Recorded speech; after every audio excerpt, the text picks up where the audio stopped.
sobre el amor y la verdad, y el anterior domingo yo estuve compartiéndoles sobre Zorobabel en el libro de Esdras, y hablábamos un poquito sobre la reconstrucción del templo. Y vimos cómo Dios movió corazones que ni siquiera seguían al Dios vivo, para hacer diferencia, ¿no?, con los falsos dioses en aquel tiempo. Vimos cómo Dios no solamente despertó el espíritu del rey de Persia, sino que también movió los corazones de cada uno de los del pueblo para que puedan volver a donde pertenecían y puedan empezar a reconstruir el templo. Vimos como lo primero que se restableció fue la adoración a través de los holocaustos, y vimos todo lo que sucedió en el pueblo como de una manera profetizando lo que iba a hacer Cristo en la cruz con nosotros, ¿no? Como a través de la cruz de Cristo lo primero que se restablece en nuestras vidas es la comunión con Dios, en la adoración. Vimos cómo no solamente se restablece la comunión, sino que después Dios empieza a santificar nuestras vidas. Esa reconstrucción del templo, porque como dicen Hebreos, el autor de Hebreos, no, casa somos nosotros. Y como dice Pablo a los Corintios, que nosotros somos el templo del Espíritu Santo. Entonces, cuando llegamos a Dios, llegamos con el templo destruido, y Dios, desde las ruinas, levanta lo que no es y vuelve a hacerlo a la manera que Él lo ideó, a la manera que Él lo pensó. Y vimos un montón de detalles dentro de la prédica, que obviamente me llevaría una prédica entera poder repetirlos, pero a grandes rasgos fue lo que estuvimos viendo a la luz de Esdras, a la luz de la palabra, en los primeros 6 capítulos. En un momento el pueblo es detenido, o sea, mientras estaban con la intención de construir la obra, pusieron los cimientos y se detuvo porque el enemigo quiso infiltrarse. Vimos cómo se acercó el enemigo de manera voluntaria, como si fuese uno más, y pidió para trabajar junto con ellos, para edificar junto con ellos, y ellos dijeron que no. Entonces eso hizo que el enemigo vaya y denuncie lo que estaban haciendo para que se frenara la obra, y se detuvo por unos años. Pero por unos años no quiere decir que no se siguió trabajando luego y no se haya edificado. Entonces lo mismo pasa con la vida espiritual en nosotros. Tenemos un mundo espiritual que va a atentar contra nosotros, comenzando de nuestra propia carne. Hay un mundo espiritual, está el enemigo, Satanás, los demonios. Tenemos un sistema corrupto fuera de lo que es la iglesia, que siempre va a querer buscar que nosotros detengamos la obra de Dios que está haciendo en nuestras vidas. Amén.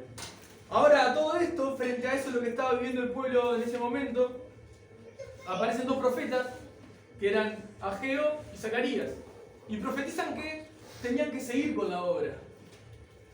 Eso es lo que vimos en Esdras, los primeros 6 capítulos. Algo interesante que les quiero compartir, capaz que no se han dado la idea de eso, es que los profetas en aquel tiempo, cuando hablaban la voluntad de Dios, o cuando la dejaban escrita, por ejemplo, las cosas que acontecían, sobre todo, no las que Dios les decía que dijeran al pueblo, sino las que sucedían en el momento, los profetas escribían desde la óptica que tenía el profeta. O sea, no era omnisciente, que podía estar acá viendo lo que pasaba ahí y sabiendo lo que está pasando allá atrás.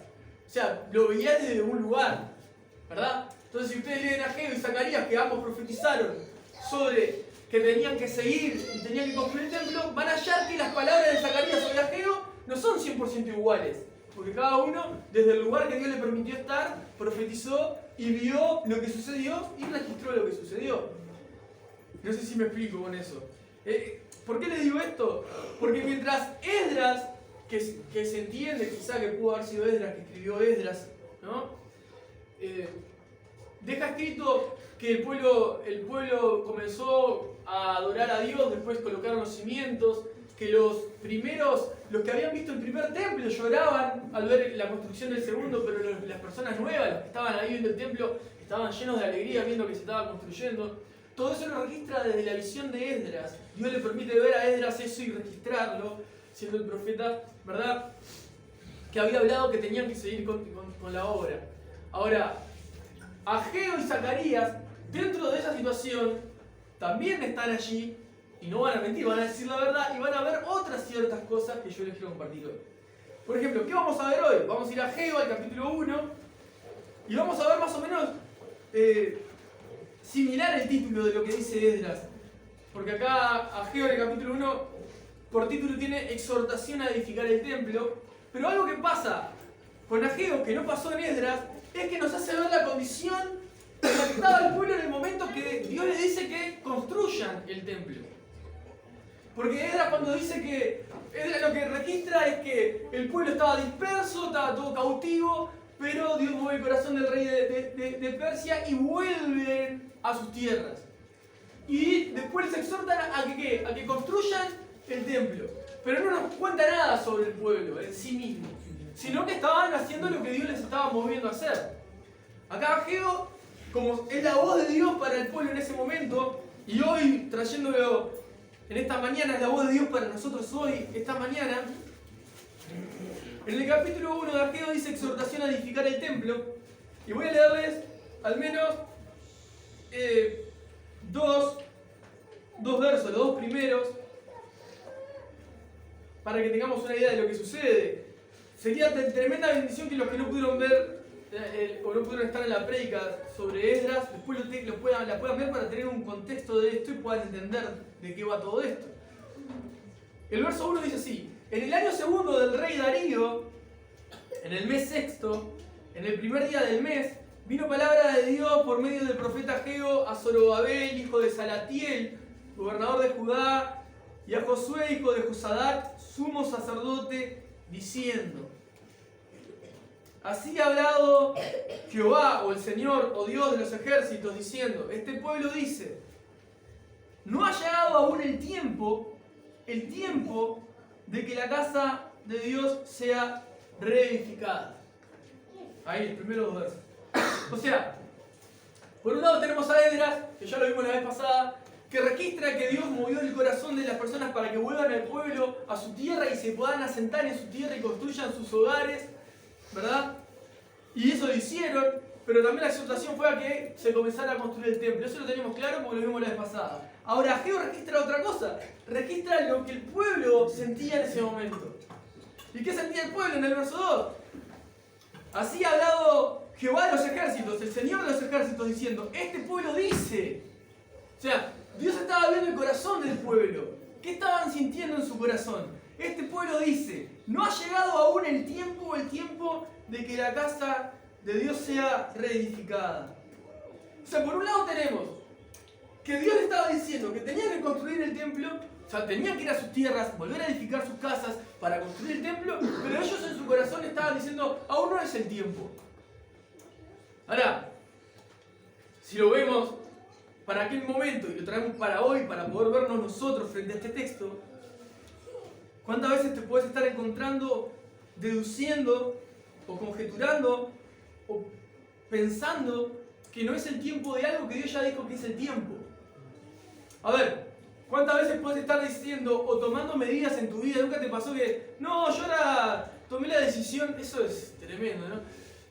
Tomé la decisión de que por un tiempo, no sé, y ponerle el argumento que a vos te parece. Y, o sea, a ver, para los que son más nuevos, para los que tenemos más tiempo, no tendría que haber ningún tipo de duda. Antes de tomar la decisión de que para mí en esto, en mi vida, no sé qué, tuve que haber pasado por Dios. Tuve que haber entrado a la presencia de Dios.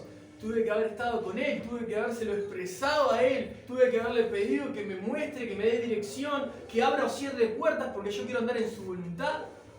Entonces, sí, lo primero que yo digo, no ha llegado aún el tiempo de que la casa de Jehová sea reedificada, pero Dios ya había dicho que se reedificara, algo está mal.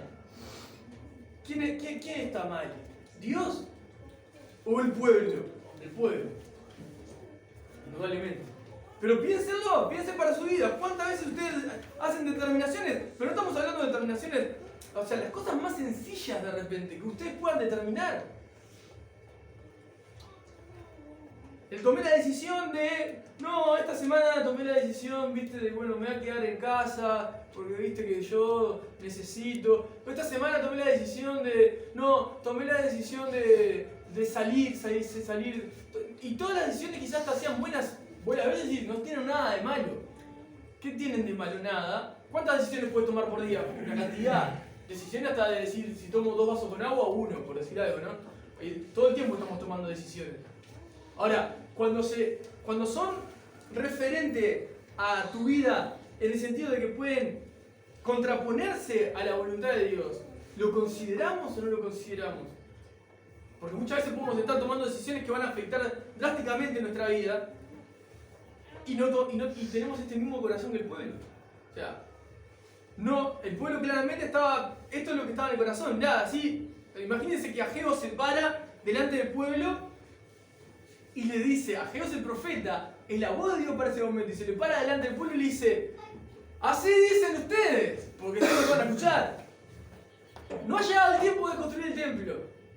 Pero si nosotros recuerdan Esdras, dicen que Ageo y Zacarías dijeron, sigan construyendo el templo. O sea, no, pero el pueblo estaba haciendo otra cosa. Qué importante, siempre lo repito, es no confiarnos en nuestros sentimientos.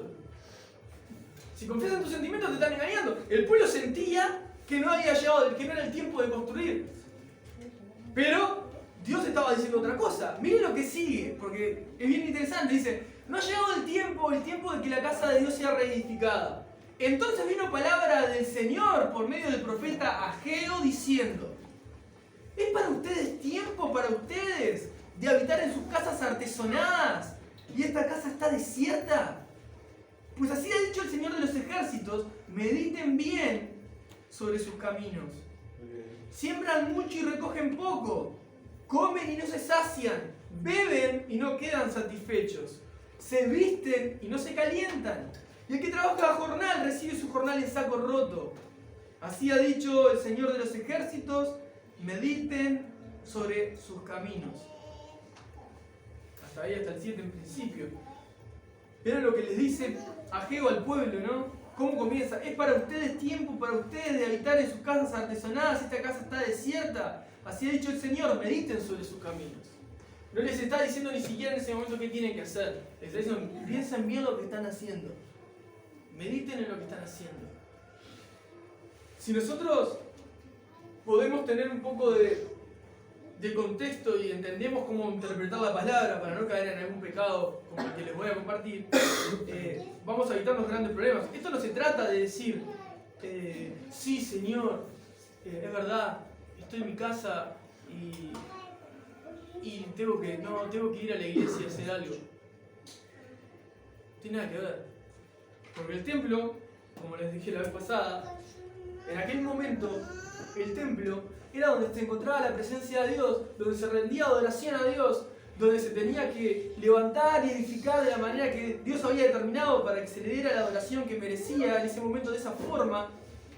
Y era el lugar donde se adoraba a Dios. Y hoy ese templo ya no está ahí como estaba en aquel tiempo. Y no es el lugar donde tenemos que ir, sino que el templo somos nosotros. Entonces si el templo somos nosotros, y ahora lo traemos al contexto correcto, Dios les dice en ese momento, ellos decían que no era el tiempo de edificar todavía, ¿no? Y Dios les dice, para ustedes es tiempo de habitar en sus casas artesonadas, esta casa está desierta, y ahora lo ponemos en un contexto claro. Es tiempo de que ustedes se estén ocupando de todo lo material que les rodea y no te detienen a sembrar en su vida espiritual absolutamente nada. Están desiertos. ¿Qué es desierto? Sin agua, secos. Agarrás la arena, cae, se la lleva el viento, solano, seco, caliente, abrumador, fatigado. Todo lo que te imagines en un desierto es como estaba la vida de ellos. Y es como Dios hoy nos trae este texto para decir, hey, ¿cómo está mi vida? Mi vida puede estar de esta manera diciendo, no, tengo que estar enfocado en todo esto que me va a distraer, pero mi vida de oración, mi vida de meditación en la palabra, mi vida de instrucción familiar de la escritura, mi vida de comunión está totalmente desierta. Porque tengo una cantidad de documentos enormes para colocarla delante de Dios y decirle, no, todavía no es tiempo de eso. Pero tengo que hacer todo esto primero. Es un disparate. Así estaba el pueblo, así podemos estar muchos de nosotros hoy. Miren, vean, vamos a leerlo de nuevo. El verso dice, así ha hablado el Señor de los ejércitos diciendo, este pueblo dice, no ha llegado aún el tiempo de que la casa de Dios sea reedificada. Entonces vino palabra de Dios por medio del profeta Ageo diciendo, es para ustedes tiempo, para ustedes de habitar en sus casas artesonadas, esta casa está desierta. O sea, cuando habla de casas artesonadas es que estaban ya pasándose para el extremo de decir, esto es alevoso ya, ¿no? Ostentoso lo que ustedes están haciendo en sus casas. Es como diciendo, si lo queremos ver hoy, entendiendo que el templo somos nosotros en nuestra vida espiritual, te estás tanto ocupando. Vamos a poner un ejemplo que no, capaz que no sea el caso de ninguno de ustedes. Vivís todo el día en el gimnasio, pero no orás ni 10 minutos. Estás dedicándole tiempo a tu vida carnal, pero la vida espiritual no te detenés ni un segundo a poder alimentarla. O sea, viendo esa realidad, podemos hacer una comparación, cada uno haga esa comparación con sus vidas personales. Pues así ha dicho el Señor de los ejércitos, mediten bien en sus caminos. O sea, piensen bien lo que están haciendo, o cómo están viviendo. Siembran mucho y recogen poco. Comen y no se sacian. Beben y no quedan satisfechos. Se visten y no se calientan. Y el que trabaja a jornal recibe su jornal en saco roto. O sea, no había una buena finanza, no había un sentimiento de saciarse. Cuando nosotros comemos algo, de repente un buen plato de lo que sea que te gusta, quedas lleno, estás satisfecho. Pero ellos no se podían, en ningún momento estaban satisfechos. Comían, no se saciaban, bebían, se abrigaban, no se calentaban. ¿Qué es lo que está pasando literalmente eso en ellos? No, lo que está expresando Dios a través del profeta Ageo es: todo lo que ustedes están buscando para sentirse satisfechos no lo va a llenar. Todo lo que ustedes están queriendo llenar su corazón no lo va a llenar. Porque eso no es lo que llena el corazón del hombre. Para eso es como correr el conejito con el palito adelante y la zanahoria, y el conejo corriendo atrás de una zanahoria que lo va a agarrar. Están corriendo atrás de una ilusión que no van a llegar. Quieren llenar su vida de una manera que no la estableció Dios. Piénsenlo. Piénsenlo. Miren, ayer hablaba con una de las autoridades, vamos a decir, del trabajo, ¿no? Y hablaba un poco sobre ellos ponen a veces como premios para los que son destacados en ventas y ese tipo de cosas, ¿no? Y yo le decía eso justamente, pero eso es como poner una zanahoria de conejo con un palito enganchado del mismo para que él corra, para querer alcanzarlo, y que corra y cumpla el propósito que uno quiere, que es que corra. Esa zanahoria no la va a alcanzar nunca, es imposible. Le llega a uno de 200 funcionarios. El que es un poco vivo dice: yo no me estreso por eso, yo voy a trabajar porque tengo que trabajar, pero no voy a estar con una ilusión ficticia de como que me va a satisfacer algo, cuando llego y lo descanso, es una vez, se termina el momento y nada más. Es un juego psicológico lo que te están haciendo para poder hacerte hacer lo que ellos quieren que hagas. Bueno, nosotros somos tan malos sin Cristo que nos hacemos el mismo engaño nosotros mismos. Nos entretenemos en lo que nosotros queremos porque nos satisface por un momento, creyendo que eso nos va a dar una satisfacción general. Pero cuando se termina, vuelve el mismo vacío de siempre, porque el único que llena el vacío es Cristo. El único que puede llenarlo es Dios. Y de la manera que Dios establece y no de la manera que nosotros establecemos. De la forma que Dios establece. Mientras nosotros sigamos poniendo pila de argumentos para decir: esto todavía no es el tiempo, todo lo que entra por un lado se va por el otro, todo lo que quiero guardar lo pierdo, todo lo que creo que me va a dar una sonrisa después me va a dar una tristeza, todo lo que creí que me va a dar gozo me da angustia. Pero Dios dice todo lo contrario en su palabra. Entonces miren cómo sigue, porque ellos dicen, así en el verso 5 dijo el Señor: mediten bien en sus caminos. ¿No? El 6 decía: siembran mucho, recogen poco, comen y no se sacian, beben y no quedan satisfechos, se visten y no se calientan, el que trabaja a jornal recibe su jornal en saco roto. Y vuelve lo mismo el 7. Así ha dicho el Señor: mediten sobre sus caminos. Pero como se repite la misma frase, la misma palabra, Jehová vuelve a repetirla: mediten en sus caminos. Y hoy Dios nos trae eso: mediten en sus caminos, piensen lo que están haciendo con sus vidas, a nivel personal, a nivel familiar. Piensen lo que están haciendo con sus vidas. El verso 8 dice: suban al monte, traigan madera y reedifiquen la casa, y pondré en ella mi voluntad y seré glorificado, ha dicho Dios. 9. Vuelve lo mismo: buscan mucho y hallan poco, y encierran en casa. ¿Qué quiere decir eso? Que lo poco que pueden hallar lo atesoran en sus casas, lo guardan como un tesoro, ¿no? Pero miren lo que dice Dios: y yo lo disiparé en un soplo. ¿Por qué? Dice el Señor de los ejércitos: por cuanto mi casa está desierta y cada uno de ustedes corre a su propia casa. La casa está, para hoy en día incluso, ¿no? Pero la casa en ese tiempo aún más, donde ellos no podían encontrar la presencia de Dios si no iban al templo, si no estaban en la adoración al templo como se determinó en ese momento. La casa era esa fortaleza, ese lugar seguro que no es Dios. Y quizás vos tengas otros lugares seguros, capaz que es tu casa, ¿no? Capaz que es tu cuarto, capaz que es la tele, capaz que es el teléfono, capaz que es el gimnasio, capaz que es la plaza, capaz que es, no sé, lo que quieras, tu trabajo, lo que quieras poner. Pero tenés lugares que están siendo morada donde Dios no está. O sea, estás cambiando el lugar donde tenés que estar. Oye, ahora cantábamos, no hay lugar más alto que estar a tus pies. ¿Será así lo que estabas cantando para tu vida? Porque muchas veces tu casa, ¿no? Como dice acá, artesonada, ¿no? A la que le dedicas tiempo, a la que le dedicas espacio, a la que le dedicas todo, en realidad Dios dice, ¿no? Busca mucho, hallan poco, y lo poco que hallan lo encierran, lo guardan, ¿no? Como diciendo, no, esto no lo voy a perder, y Dios hace así y disipa todo en un segundo. ¿Por qué? Si lo vemos en plano espiritual, ¿no? Tomamos la enseñanza espiritual de esto para poder verlo a nuestra vida hoy en día. Por cuanto mi casa está desierta. O sea, si vos sos el templo del Espíritu Santo. Y dice Dios, ¿no? Mi casa está desierta, cada uno de ustedes corre a su propia casa. Ustedes no están entendiendo que yo habito en ustedes y que ustedes tienen que cuidar el templo del Espíritu Santo. ¿Ustedes están ocupados de cuidar su templo sin Espíritu Santo? O sea, ¿en qué manera? Quizás no están entendiendo que Dios habita en mí. Pero mi fortaleza, mi casa, mi lugar seguro tampoco es Dios. Entonces yo no le estoy dedicando el tiempo que merece a esa relación con Él. No estoy entendiendo que Dios transforma en mi corazón, transforma mi mente, guía mis pasos, abre puertas, cierra puertas, pone oportunidades, quita oportunidades, disciplina, bendice, prospera, quita. Pero si yo no estoy puesto en la mano de Dios, si yo no le estoy dedicando ese tiempo, puede ser ignorancia, puede ser orgullo, soberbia, puede ser miedo. Tenemos diferentes puntos por los cuales muchas veces una persona no está dedicando el tiempo que merece a estar en comunión con Dios. Pero el pueblo claramente estaba entretenido en sus propias casas, en sus fortalezas, habían hecho sus propios lugares, no tenían interés. Incluso en el verso 2 decía, no, aún no es tiempo de edificar el templo. Como aún no es tiempo de poner la mano en el arado, aún no es tiempo de trabajar para Dios, aún no es tiempo de vivir mi vida espiritual de esa manera intensa que oro, pero no, todavía no arranco, ¿no?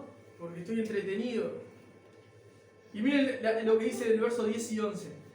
Por eso se detuvo de los cielos sobre ustedes la lluvia, se detuvo de los cielos sobre ustedes, no sobre los demás, sobre ustedes, o sea, sobre el pueblo, ¿no? Está diciendo sobre ustedes que están en esta condición. Por eso se detuvo de los cielos sobre ustedes la lluvia y la tierra detuvo sus frutos. El 11. Y llamé la sequía. ¿Quién la llamó? Dios. A la sequía. Llamé a la sequía sobre esta tierra y sobre los montes, sobre el trigo, sobre el vino, sobre el aceite, sobre todo lo que la tierra produce, sobre los hombres y sobre las bestias y sobre todo trabajo de manos. ¿Por qué hizo eso Dios? Porque los estaba disciplinando. Porque los estaba disciplinando. ¿Por qué hizo eso Dios? Porque ellos no se estaban ocupando en más nada que lo que ellos querían. Entonces Dios dice, bueno, te estás ocupando de todo lo que vos querés y no te estás ocupando de lo que yo te pido que te ocupes. Voy a demostrarte que todo lo que estás haciendo no va a tener fruto ninguno. ¿Qué es lo que te tengo que cortar para que vos sepas que no vas a llegar a ningún lado? Esto, lo otro, lo otro, lo otro. Y acá lo está diciendo, ¿no? Llamó a la sequía, se detuvo la lluvia. Entonces, ¿qué hizo? Los frutos se echaron todos a perder, ¿no? Sobre los montes, sobre el trigo, sobre el vino, sobre el aceite, sobre todo lo que la tierra produce. Aún sobre los hombres, sobre las bestias y sobre todo trabajo de mano. Aún lo que trabajaba no generaba lo que esperaban que iba a generar. Y era una constante que necesitaban trabajar, no necesitas trabajar, necesitas volverte a Dios. No te sirve para nada. ¿Entienden? O sea, trabajo, era lo que ellos tenían en su mente. Tengo que artesonar mi casa, tengo que edificarla, se tiene que ver grande, se tiene que ver linda, se tiene que ver no sé qué, todavía le falta esto, todavía le falta lo otro, todavía le falta no sé qué. Así estaban ellos. Ahora, ¿está mal eso? Poder dedicarle como ellos, ¿no? ¿Estaría mal dedicarle tiempo a la casa? ¿Estaría mal dedicarle tiempo a este tipo de cosas? No, no estaría mal en sí mismo si lo primero estaba en el lugar que le corresponde, que es dedicarle tiempo a la vida espiritual. Con el temor que merece Dios, con el respeto, con la reverencia que merece Dios y tu relación personal con Él. Si la persona tuviera, en este caso, ¿no? O el pueblo en sí, su vida espiritual en plena comunión, separando ese tiempo para poder estar en la adoración, trabajando con los carpinteros y albañiles que estaban en ese momento, edificando el templo, con los ancianos que lloraban porque no veían todavía la gloria de Dios, porque capaz que veían cómo esto recordaba en aquel tiempo el primer templo, si estaban todos trabajando unánimes como un solo hombre, que eso pasa más adelante. Pero pasa porque vino esto, vino esta palabra de Dios y los sacudió a todos. Entonces reaccionaron diciendo, no, estamos haciendo todo mal. Porque Dios dijo que hay que construir, nosotros no vamos a el tiempo. ¿Cómo es que Dios dice una cosa y nosotros tenemos otra? Si Dios dice A, ¿por qué quiero elegir B? Bueno, esa es tu carne. Bienvenido al mundo. Tu corazón pecaminoso va a buscar hacer lo que no es de Dios. Vas a estar encontrando como mayor satisfacción. O yo creo que en realidad lo que tengo que hacer es esto, cuando en realidad no es eso. Porque si Dios dice que es esto, siempre va a ser lo que Dios dice. A ver, para la vida personal vos tenés una decisión que tomar y no vas a ir a la Biblia. ¿Qué hago en esta decisión? Dios dice, bueno, en caso de un viaje de 3 días, no sé qué, en caso de tomarte unas vacaciones, en caso de hacer una comida, no te está diciendo detallecito por detallecito, según la situación que vive cada uno personal, pero te da las herramientas para que vos puedas discernir a través de la palabra de Dios cómo te estás parando frente a la vida. Vas a tener diferentes situaciones en las que vas a tener que vivir. Acá en este caso estaban construyendo sus casas, habían vuelto a su tierra, tenían que construir el templo. Eso era un deber, una responsabilidad que tenían que tener. Pero se fueron tan para el otro lado que era siempre lo primero, lo que ponían eran sus necesidades primeras, entre comillas. La necesidad primera es la vida espiritual. Esa es la necesidad primera. Podemos morirnos de hambre, pero morirnos espiritualmente no. ¿Entienden? O sea, como decía el Señor, no tengas miedo de que puede destruir el cuerpo, tenés miedo de que puede destruir el alma. De eso tenés que tener temor. Que si vos no instruís a tus hijos en la palabra de Dios, ¿para qué lo querés tener rechonchito todo? ¿Qué dije conmigo que están? Mirá qué lindo que están vestidos, se van al infierno. A ver si entienden la magnitud de lo que va. No, mirá, le compraste lo último, tiene lo otro y tiene esto. ¿Y a mí qué me importa todo eso? Te está diciendo Dios. A mí no me interesa nada de eso para tus hijos. Eso te interesa a vos. Porque lo que querés es llenar el ojo. Lo que tiene que interesarte es la vida espiritual, la vida eterna que pueden alcanzar si los instruís en el camino de pequeño.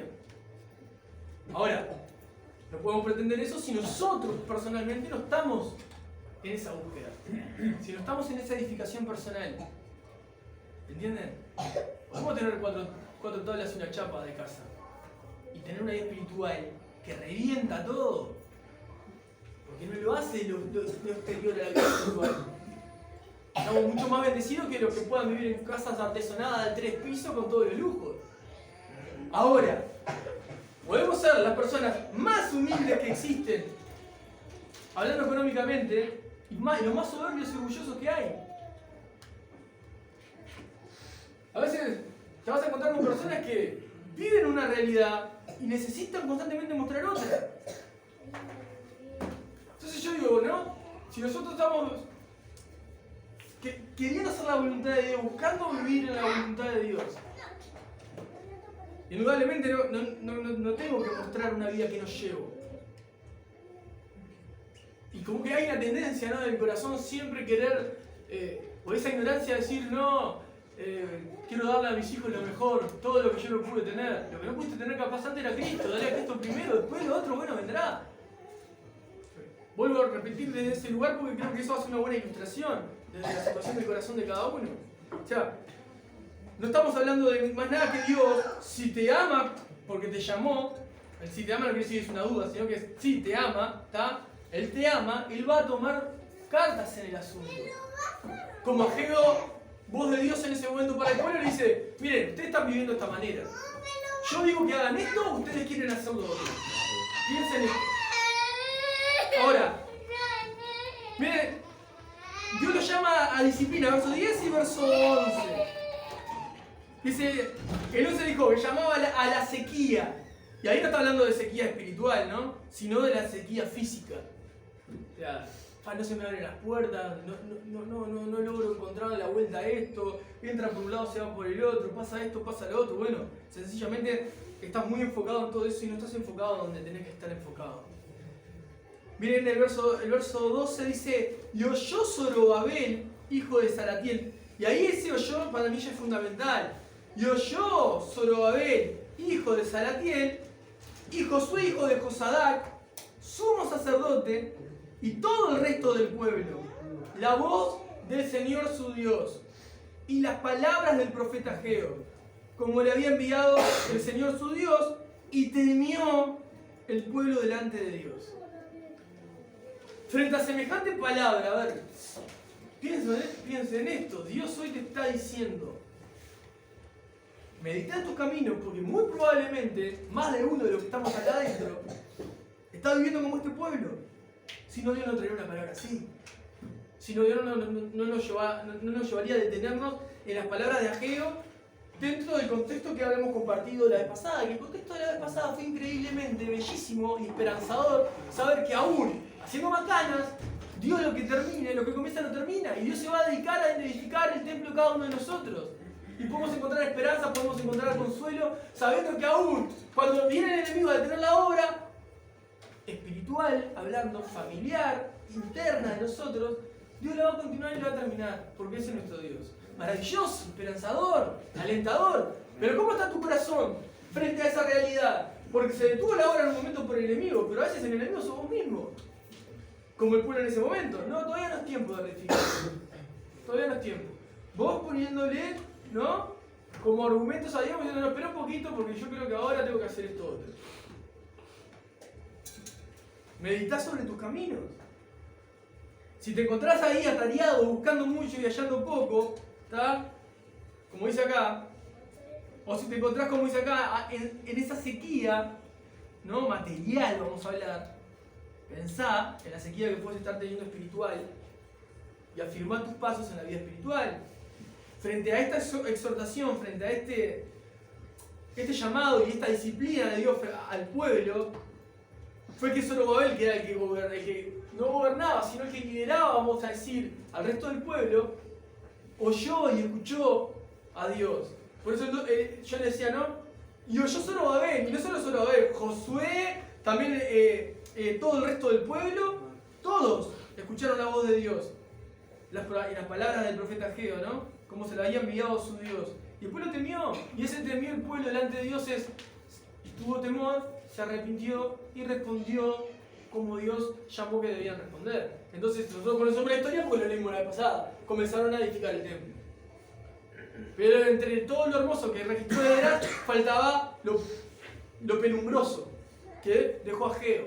Dios me envió a hablar al pueblo, no que siguieran solamente construyendo, que no estaban construyendo, tenían que edificar, porque estaban edificando en su vida de manera equivocada, estaban con la mirada puesta en otro lugar. Cualquier argumento era válido, ¿para qué? Para no hacer lo que tenían que hacer. Ahora, indudablemente, si escuchan semejante exhortación, escuchan y responden con temor a Dios, el 13 dice, entonces Ageo, enviado de Dios, habló por mandato de Dios al pueblo diciendo, miren qué hermoso, obviamente que te va a dar tranquilidad, porque te alineas a la voluntad de Dios. Yo estoy con ustedes, dice Dios. Y el 14, y despertó Dios el espíritu de Zorobabel, hijo de Salatiel, gobernador de Judá, y el espíritu de Josué, hijo de Josadac, sumo sacerdote, y el espíritu de todo el resto del pueblo, y vinieron y trabajaron en la casa de Dios de los ejércitos, o del Señor de los ejércitos, su Dios, en el día 24 del mes sexto, en el segundo año del rey Darío. ¿Qué pasó? Terminaron haciendo lo que Dios dijo que tenían que hacer. Terminaron haciendo la voluntad de Dios. Pero ¿qué necesidad de pasar por semejante disciplina de sequía? Que ellos se sustentaban con lo que plantaban, se sustentaban con lo que había de ganado, se sustentaban con porque no iban al supermercado como hoy. No llamaban por teléfono y llevaban la pizza a la casa. Tenían que generarlo de cero. Ahora, a nosotros que vamos y compramos las cosas, lo que nos duele cuando nos tocan el bolsillo, ¿no? Ay, no aparece la plata. Ay, no me alcanza este mes. ¿Y vos crees que Dios está atrás de todo eso o por encima de todo eso? Ahora, ¿por qué me está pasando? ¿Puedo ser mal administrador? ¿Puedo ser un pecador? ¿Puedo estar colocando la mirada donde tengo que colocar? ¿Puedo estar en falta? Si soy una familia puede haber alguien en falta, como Jonás sobre el barco, ¿no? Hay muchas cosas que tenemos que poder pensar y analizar en nuestra vida espiritual. ¿Por qué Dios toma la disciplina de corregirnos de esa manera. Lo que es feo, porque Dios te tiene que dar todo. Dios te llamó al éxito, Dios te llamó a alcanzar a las naciones. Todo mentira eso. No, Dios te llama a transformar tu vida, a parecerte a Jesucristo, a transformar tu corazón. Si eso viene, gloria a Dios. Y si no viene, Dios deja de ser Dios. No, Dios es el mismo, le seguimos dando la gloria a Dios. Pero vos si estás enfocado en el éxito, en la meta, en la conquista, en no sé qué, no estás enfocado en lo que Dios te llamó a estar enfocado. No. Entonces nosotros tenemos que mirar hacia adentro y decir, bueno Dios, yo quiero hacer tu voluntad. No quiero que llegue ese tipo de disciplina a mi vida. Y si estoy caminando en este tipo de disciplina, permitime ver la falencia que hay en mi vida para poder corregirla, para poder responder. O sea, no es que hoy estamos en un momento en el que decís, bueno, no, hoy está todo bien en mi vida. Sí, si vos le preguntás al pueblo te van a decir, sí, nosotros estamos todo bien, la casa está artesanada, tenemos todo, no es tiempo todavía de construir, vamos a esperar un poquito más. Eso es lo que decía el pueblo. No tenía ninguna necesidad, estaba todo cubierto. Porque también tenés el que, ¿cómo estás? Estoy bien, tengo comida, tengo techo, no, mis hijos están bien, la familia está bien, yo estoy feliz. Y Dios está contigo por todo eso. Con ellos no estaba Dios, y estaban así. Tenían todo, no tenían nada. Porque Dios estaba de lado. Estaban entretenidos. Y lamentablemente, nuestro corazón muchas veces busca estar entretenido, distraído. El otro día escuchaba a una persona que me decía, y está bueno, porque también está bien pasar el rato, ¿no? Pero trayéndolo a esto, y viendo la vida general de las personas, también pasa mucho. Me decía, no, este tipo de películas me gustan porque pienso mucho y me mantienen entretenido. Está buenísimo, pasás un rato. Pero hay gente que vive así, como mirando ese tipo de películas que para vos capaz te hacen entretenerte un rato. Viven mirando una película que no existe, entretenido, pero no viviendo la vida espiritual que Dios llama. No viviendo la vida en santidad que Dios llama a vivir. Una vida en santidad. O sea, una vida apartada del mal para servir a Dios. Sobre eso quería decir también lo del verso 2, cuando dice no ha llegado aún el tiempo, que el tiempo de la casa del Señor sea reedificada. El aún no ha llegado el tiempo, lo escucho tantas veces, desde, no sé, asumir responsabilidades siempre, ¿no? O sea, le escapo a asumir responsabilidades. A ver, ¿podemos decir también que esto repercute en la vida de la iglesia? Claro que sí. ¿En la vida congregacional? Claro que sí. Porque si una de tus falencias justamente es la falta de comunión, o la falta de sujeción a la palabra, que te lleva a estar sujeto con tus hermanos, al liderazgo y demás, o si tu falencia es la falta de oración, o si tu falencia es la falta de entendimiento de la Escritura, está afectando tu vida congregacional, tu vida espiritual. Entonces, fíjate que el otro día escuchaba a un pastor, el pastor Juan, que es un amigo, y Juan decía, hay una modita ahora de la iglesia en la calle que me saca de quicio. Porque la modita es esta. Dios tiene que estar en las plazas, Dios tiene que estar en los lugares donde nadie llega, Dios tiene que estar no sé qué. Y él decía, todos los argumentos que pueden generalmente parecer ese tipo de ministerios son personas que no quieren estar sujetas a nadie, personas que prefieren no chocarse entre ellas para pulirse, porque no tienen que darle cuentas a nadie ni nada. Entonces, claro, si estoy en la calle, estoy en lugar abierto, comparto una palabra al aire, le hablo a la gente ahí, no sé qué, pero no estoy sujeto a nadie. Ni a mis hermanos, nadie me conoce, porque ahí soy casi una especie de cuasi mesías, porque puedo hacer todo a los cuatro vientos, hablo y me ven y dicen, mirá, ¿y a quién estás sujeto? ¿Y con quiénes compartís semanalmente? No, con nadie, el Señor está en las calles, hermano. Flor de pecadores. Ahora, él decía, ¿no? Él decía esto y a mí me gustó, él decía, bueno, hoy el templo somos nosotros, ¿verdad? Pero las cuatro paredes y este techo, donde nos reunimos, es el templo de nosotros físicamente. Para que nosotros nos zarandiemos, nos conozcamos, nos molestemos entre nosotros, nos choquemos, discutamos, se me vean mis defectos, me tengan que amar con ellos, para que yo sea corregido, para que yo pueda señalar a otro, para que pueda corregir a otro, para que pueda mostrarle mi amor, para que pueda ejercitar el perdón, para que pueda ejercitar la gracia. ¿Entienden? Por eso digo que también afecta a la vida congregacional. Y él decía eso referente a, claro, el hecho de no tener necesidad de mostrarme me frena totalmente mi vida espiritual, porque ¿de qué manera Dios determinó que podamos crecer? Siendo miembros los unos de los otros. Si uno está mal, todo el cuerpo se afecta. ¿Qué te hace la idea de eso? No, me hace la idea que yo voy los domingos, escucho la palabra y hago mi vida. No, estás entendiendo todo mal. Vos haces tu vida para vivir para el prójimo, primeramente para la familia de la fe, lo que tenés alrededor tuyo. Podés sentarte ahí, no estás sentado, mirar alrededor y decir, a ellos tengo que servir, ¿no? A ellos los tengo que amar, ellos me tienen que conocer, a ellos tengo que abrir la puerta de casa, a ellos tengo que servir. Sí, otro no. Tu familia primero y todos nosotros. Si lo tengo que decir muy naturalmente, así como una discusión, ¿no? Bancátela, es lo que nos tocó. ¿No? Sí, por la eternidad. Pero en la eternidad vamos a estar todos sin problemas. Acá estamos con todas las manchas del pecado que tienen que ir saliendo. Y es esa forma que Dios determinó, que la iglesia se sirva. Si nosotros escapamos a eso, estamos deteniendo la obra espiritual de nosotros. Eso es uno de los aspectos, ¿no? La comunión, el darte a conocer, el que me puedan ver tristes, contentos, enojados o preocupados, ¿no? Porque si yo solo muestro una cara de la moneda de mi vida, todo siempre bien. Pero ¿cómo voy a crecer en la demás que estoy escondiendo?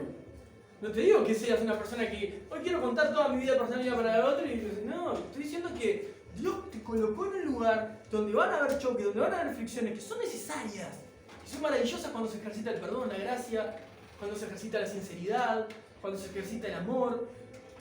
Es lo más hermoso que pueda haber. Ahora, si yo elimino eso, estoy deteniendo la obra espiritual de mi vida. Si yo elimino la oración de mi vida, si yo elimino la meditación de la palabra, el conocer la escritura, si lo elimino, lo saco. Si elimino la adoración, no solamente por cantar, sino por todo lo que yo hago, lo rindo al Señor. Si yo elimino alguna de estas cosas, si yo no le presto la atención que merece, no estoy viviendo una vida cristiana. No estoy viviendo una vida espiritual. En ese tipo de cosas es que el Espíritu Santo se manifiesta. En la iglesia que reunida como cuerpo, como decíamos en Esdras, se juntaron como un solo hombre a edificar el templo. Unánimes, unidos. Ahí es cuando el Espíritu Santo se manifiesta. Cuando hay unidad. No cuando están en islitas, cada uno en su isla, en su chakra, como quieran decirlo. No, cuando hay sentido de identidad. ¿Saben qué pasa? Nosotros tenemos que amar a la iglesia. Amar a la iglesia. ¿Saben qué es amar a la iglesia? Bueno, lo mismo. En primera instancia no es amar este lugar. Es amar a los que tenés alrededor tuyo. Tenés que amarlos. Y cuando vos amás, te dedicás a los demás. A las personas que amás. Si vos querés verlo en tu casa, vos cuidás a tu familia, cuidás a tus hijos, o cuidás a tu esposo, o tu esposa, cuidás a tus hermanos. Los cuidás, los amás. No tenés que pensar si tienen necesidad porque le vas a querer suplir. Bueno, pensás así del resto de los que tenés sentados alrededor tuyo. No se me pasa por la cabeza. No los amás. Si no los amás, no amas a Dios. Porque el segundo mandamiento es amar al prójimo como amás, te amás a vos mismo. Pero es el reflejo del primer mandamiento. Amar a Dios con todo tu ser. Si amás a Dios con todo tu ser o te jactás de amar a Dios, tenés que amar a tu prójimo como a vos mismo. Y ese sentimiento es legítimo, es puesto por el Espíritu Santo y es el que está dentro de la voluntad de Dios. Hay veces que vas a tener situaciones en las que vas a tener que velar por tu integridad personal, que vas a tener que tomar decisiones que a veces van a afectar, ¿no?, a favor tuyo, porque bueno, hay situaciones que vas a tener que decir, bueno, mirá, tengo que procurar por mi familia primeramente. Hay veces que aún cuando la cuestión viene extraña y el viento viene contrario, vas a tener que negarte a vos mismo y decir, no, yo salgo a la batalla igual. Porque estoy sirviendo al Dios vivo. Y en la familia va a pasar muchísimas veces, siempre le digo lo mismo. Cuando tienen sus familias y de repente están pasando momentos difíciles, o se les murió un familiar, o tienen a alguien enfermo, o pasa algo y llega un día de reunión, o llega un día que tenían que estar sirviendo sí o sí, pues se habían comprometido, lo que sea, y no puede estar toda la familia. Bueno, uno siempre va a decir, anda vos que yo me quedo. A veces no pueden y tienen que estar todos en esa situación. Pero el corazón, esa disposición de decir, no, estamos sirviendo a Dios. Dios nos llamó para esto. Damos nuestra vida a Dios. Es impresionante. Hay una convicción dentro del corazón que es puesta por Dios. Pensemos, meditemos en estos caminos. ¿Cómo estamos viviendo? Si estamos dando... A ver, la santificación es una obra del Espíritu Santo en nuestro corazón, pero se lleva a cabo a través de nosotros mismos. La santificación es apartarse del mal para Dios, para servirlo a Dios. Bueno, ¿cómo está tu vida espiritual? ¿Entienden? No hay otra manera de poder ver la vida cristiana si no es a través de los ojos de Cristo. Y no nos tocó a nosotros ser jueces, no nos tocó a nosotros separar el trigo de la cizaña, no nos tocó a nosotros poner condiciones, nos tocó a nosotros amar como Dios ama. ¿No? Ser sinceros, hablar la verdad como decía Pablo la otra vez, decir la verdad con amor. Si no decís la verdad con amor, vas a lastimar y vas a hacer mucho daño. Si no estás ejercitado en el amor, mejor no hables la verdad. Todo lo que se jactan de acá que son más de uno, yo digo las cosas de frente, bueno, aprendí a amar, porque podés herir a muchas personas. Es muy importante. O sea, yo no tengo problema con decir las cosas, el problema está en que no sabes amar. Porque con decir las cosas no tenés problema ninguno. Hay otros que tienen tanto temor y aman tanto, pero le falta valor para decir la verdad. La otra, entonces ven a la persona y no sé qué decirle, me da cosa. Amalo. Si vos lo decís, ya sé, estoy sufriendo, estoy orando. No, acá no hay que orar en este momento, hay que hablar. En el momento que no hay que orar mucho, hay que saber decir, vos sabés que se está por matar, en cualquier momento voy a orar para que el Señor lo guarde. No ores para que el Señor lo guarde, andá y ayudalo. ¿Me entienden? O sea, a veces tenemos la otra balanza para el otro lado, falta de valor. Entonces, falta de amor, falta de valor. Necesitamos valor, porque Dios nos dio un espíritu de cobardía, sino de poder, de amor, de dominio propio. Para eso se aplica el pasaje. Pero a su vez, tenemos que hablar la verdad. Tenemos que amar y hablar la verdad. Hablar la verdad y amar. Eso fue la prédica pasada. Eso va junto, van de la mano, si no podemos hacer mucho daño. Y eso también es un área en la que puedes meditar cómo está tu vida. Ahora, si no hay interés de decir la verdad porque no hay amor, porque la verdad es Jesucristo, la verdad es el Evangelio, también es otra área a corregir. Entonces yo no sé si puedes ver falencias en esto o si venís olímpico y decís, gracias Dios porque mi vida camina en una rectitud glorificante. Pero la realidad es que como iglesia, así como Jonás en el barco hizo que todo el barco se sacudiera por ir en contra de la voluntad de Dios, la barca también se sacude con solo una persona, vamos a decir que todos estemos glorificados, en una gloria tremenda y uno solo esté desafinando. Bueno, eso ya va a hacer que todos padezcamos como cuerpo. Y imagínense que no todos están en una gloria continua, ¿no? Estamos en pleno proceso. Así que todo lo que acontece en la vida espiritual de la iglesia te incumbe. A mí no me incumbe la vida de los demás, no me incumbe la universidad, a vos te incumbe la vida de los demás. Pero la Biblia dice que tenés que preocuparte por la vida de los demás. Tenés que amar la vida de los demás. Tenés que apuntar la vida de los demás a Cristo, con tu vida. Miren todos esos argumentos que uno usa como mecanismo de defensa para no ser lastimado y no lastimar, ¿no? Se caen todos. El escudo mayor que tenemos a cuidarnos es Cristo, la fe, es el amor. Son las armas que Dios nos dio. No hay otras. Ahora, no es una palabra que digas, ¡ah, qué felicidad que me voy como el domingo anterior y el anterior! No, me tengo que ir meditando en sus caminos. Y es una palabra feliz. ¿Saben cuándo? Cuando por ponerla en práctica y ejercitarla, ¿no? Vamos a encontrar satisfacción en el resultado. Porque es una disciplina de Dios. Si vos estás pasando por un tiempo de disciplina, tus sentidos tienen que ser ejercitados para poder comprender la voluntad de Dios y entender lo que no tenés que hacer en tu vida. O lo que estás haciendo tenés que dejar de hacer. A veces no siempre van a ser todos mensajes, ¿no? Con una sonrisa de oreja a oreja, sino preocupantes, como en este caso, como el pueblo le estaba pasando en ese momento. No estaban meditando bien en sus caminos. Porque acá dice mediten bien en sus caminos, no mediten por encima rápidamente. No es 2 más 2 son 4, se terminó la ecuación. Acá puede pasar diferente. Acá las ecuaciones de Dios pueden ser distintas, tenés que meditar bien. Yo lo que quiero que sepan, que entiendan es esto. Estos hermanos estaban diciendo que muchos de ellos no eran hermanos nuestros, también no pensó otro tema aparte. Muchos de estos del pueblo de Israel, pueblo de Judá, todos los que habían vuelto a las tierras, tenían todo. Todo lo que vos capaz que todavía no tenés, todo lo que estás luchando en alcanzar, ellos estaban bien. Al punto alevoso ya. Pero no tenían a Dios. Dios estaba de lado. Entonces, la evidencia de una vida espiritual no es tener todo. Hay una cantidad que tienen todo y te nombran a Dios, pero están lejos de Dios. No podemos medir la vida espiritual por los logros que se consiguen, por las cosas que se alcanzan.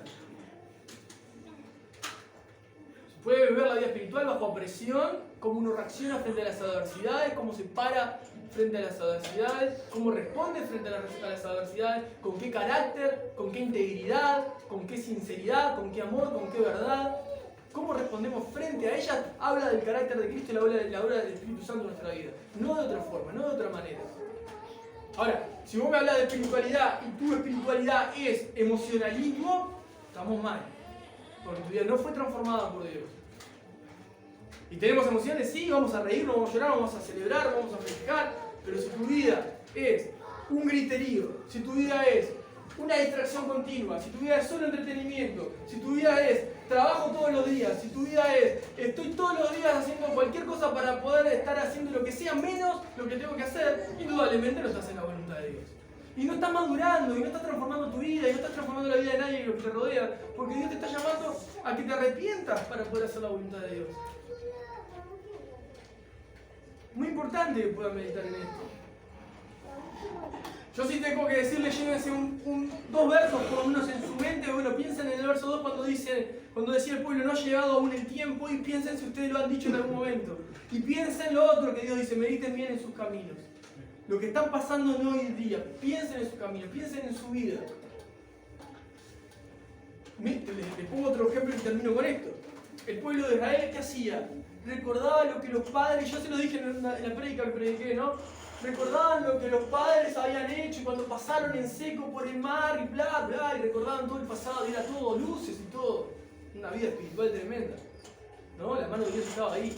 Y ellos se sostenían con historias pasadas. No, Dios está hoy. Dios transforma los corazones hoy, Dios hace libre hoy, Dios se revela a las personas, Dios se manifiesta a las personas hoy. Y en vos y en mí. Entonces, que tu evangelio no sea el pasado. Ah, yo me acuerdo cuando hacía esto y cuando no sé qué. No, es hoy. Hoy no lo haces. Hoy no te pasa. Hoy no lo vivís. ¿Por qué les digo esto? Porque también tenemos que pensar en eso. Hoy es el tiempo.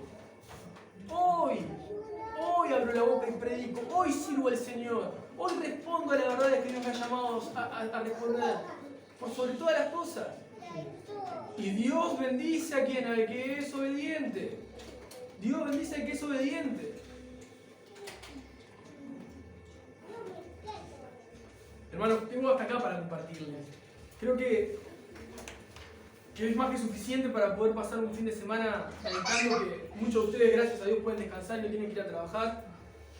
Pero piensen en sus vidas, piensen en lo que están haciendo con sus vidas. Y puedan corregir sus pasos, ¿no? En la voluntad de Dios. Oramos.